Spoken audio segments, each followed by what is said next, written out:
Gov. Tim Walz D., Vice President Kamala Harris's running mate, once bragged about mass immigration overwhelming a small town in southern Minnesota, calling the situation an example of beautiful diversity.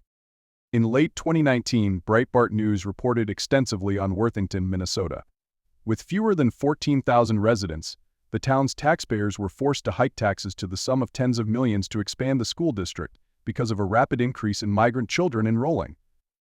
Much of that mass immigration in Worthington is the result of the federal government's Unaccompanied Alien Children (WAC) program and the fact that a Jabe's pork slaughterhouse attracts newly arrived migrants to the area.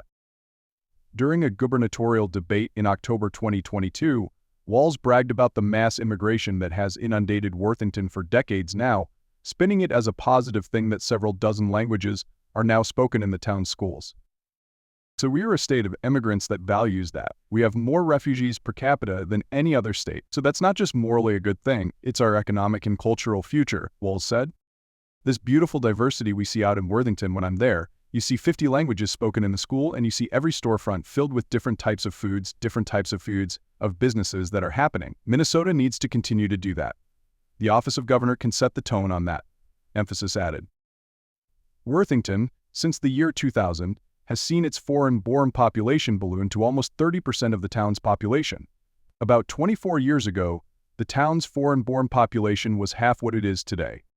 Minnesota is one of several states spending billions to teach American English to newly arrived migrant children enrolled in its school districts. With more than 75,000 English learners, Minnesota taxpayers paid nearly $1.2 billion to fund its English as a Second Language (ESL) program in 2020. In June, a statewide look at Minnesota's public schools revealed alarming trends.